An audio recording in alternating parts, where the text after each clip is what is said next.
Day 2 sa Barangay Ilihan. Kaninang umaga nagluto ang ating mga SK chairman. Ngayon, gumagawa na sila ng balsa.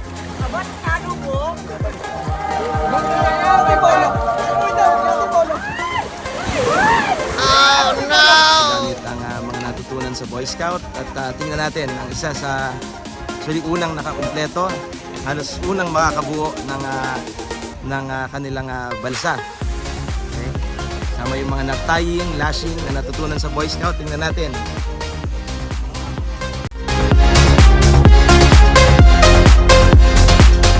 Sama natin siyempre ang ating training team, si Sir Lawrence at saka si Sir Richard.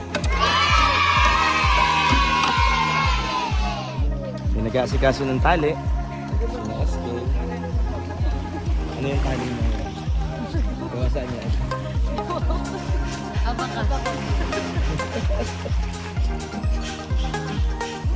At meron na rin siyempre yung nagtatali. Yan si SK.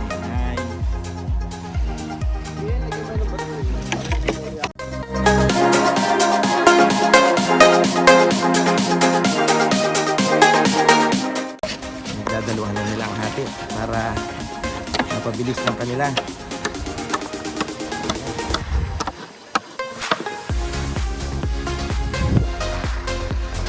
Tayo sa kabila.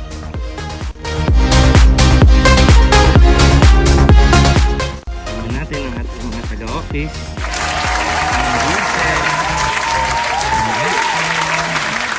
Si Fred, si Ma'am Angie, si Miss Ann. Sila yung iba ginagawa, pinuputol muna nila yung kanilang kawayan, tapos mamaya na nila pagdudugtong-dugtongin. Siyempre mayroon tayong girl power. Aba, matindi!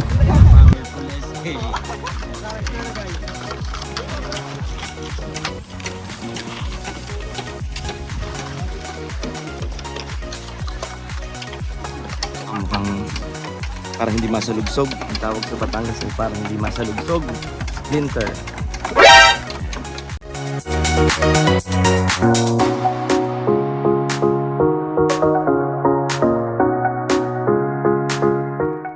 Isa nating SK chairman na Eagle Scout. Pero yun, Rover Scout na din. Yan. Reyos, alin ang matalas? Kailangan kayasin para hindi masigatan. Ito lang po. Basta naman ang inyong balsa. Nagawan po namin ng paraan. Walang dala na kahit ano pero kami po matapos. Wala na ba kayo matapos? Marami namin matapos. Kami pa ang walang dala. Talagay mo luluta ang balsa nyo? Hindi, magsisimula po kami. Kaya nga hindi namin papalutang. Ay, props na lang.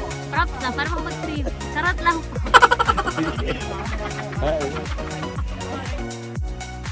Hello po. Opo. Luluta ang balsa nyo.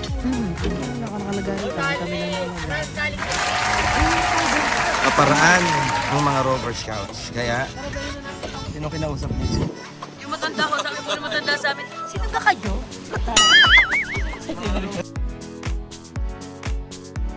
Hello po. Ah? Ito yung sa aming second day na sa atin ang umati ng bansa. At ngayon po ay umati ng baka. Bigay ka muna kay Tita. Hello po. Ako po ay nagbagagari po kasi ako. Naglagari? Naglagari ka na. Nilagari na po ako kanina. Okay, yan po aking final outfit. Ikot muna tayo dito. Meron pa tayo ditong ito, girl power din. Girl power. Yan natin mga skater, mga babae.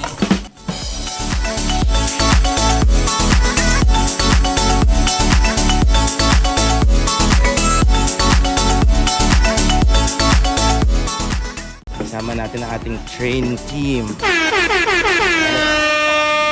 Yo na. Yung dati ba? Bibigay ng Haling po. haling Para kawasan. sa paggawa ng balsa ng ating mga SK chairman ng bawat barangay ng lungsod ng Bacolod. Maraming salamat po sa suporta kay Gregory Rose Ginagawa and Congressman Marvin Marino. At sa aming SE, Sir Serge, at kay Sir Nel at Sir Alan. Maraming pong salamat. Yan, kasama rin natin ngayon ang ating taga CDRMO. CDRMO. Yan. Lagi nila sinasabi habang nagagawa ng balasaan. Safety first. Yun! Siyempre, kasama natin dito ang ating Project Development Officer at si Sir Ronald. Hello po, magandang umaga po. Inaasahan po natin na lahat ng balsa ay lulutang at makabalik ng maayos. Ano po, base naman po sa pinakikita ng ating mga SK, determinado silang mapalutang, papunta at pabalik ng dalampasigan. Salamat po sa suporta at sa pagkakataong ibinigay sa Boy Scout para maging bahagi po ng pag-develop sa ating mga SK chairperson. Magandang umaga po. At isa pa, bago natin interviewin yung isa nating dahilan kung bakit tayo naririto ngayon, ay kasama rin natin kasama ng training team. Hindi natin kasama Sir Roy. Hello po. Yeah. Ang ating mga paggagawa sa mga Ayos naman sir. Nausad ang mga bata. Goods. so, Hirap. dapat panoorin yung vlog mo. Yes Yung po. napanood ko rin yan. Suportahan niyo po ang aking vlog. Sir Roy Serye. Mga pagtatato at adventure sa buhay ng guro at ng tatay. Ayos.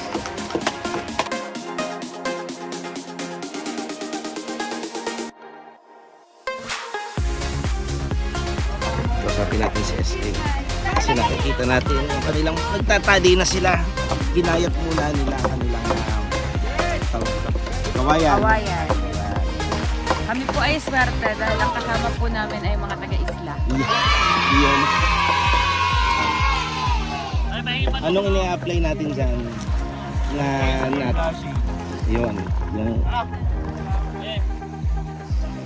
Square lashing.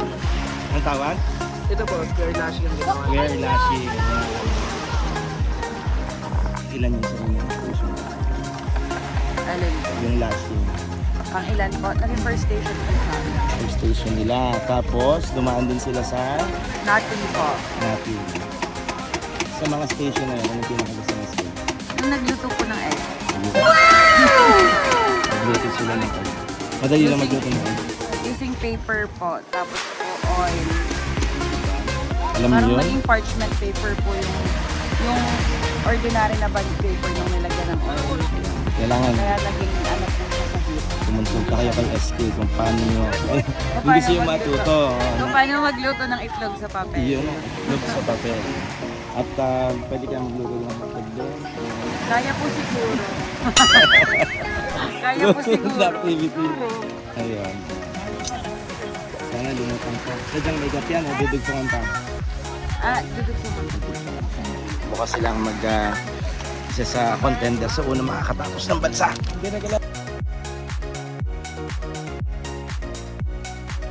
Isa sa dahilan kung bakit tayo naririto ay dahil ng Local Youth Development Office na napaka-active. LYDO ng lungsod ng Batangas at SK Federation, of course, sa pamumuno ng ating Mayor Beverly Rose Abaya de la Puha, kasama ang ating Congressman Marvin. So, without further ado, kasama natin ngayon ang namumuno o head ng ating LYDO, ating Local Youth Development Officer, si Paring Nel. Yo! Good morning po sa ating lahat. Good morning po, si Serge. Kumusta naman ang feedback sa inyo? Naku, ako po ay beyond emotional. Charot. Ang aking kasiyahan ay ubod-ubod po ang saya ko. Nakikita ko na hindi lamang ang mga kabataan ay active sa kanilang mga ginagampanan sa bawat sarili niya, sa bawat barangay, kundi pinapakita nila yung pagtutulungan at pagkakaisa ng sa kanilang mga kasamahang SK sa Federation. Talaga namang ito po ay kakaiba.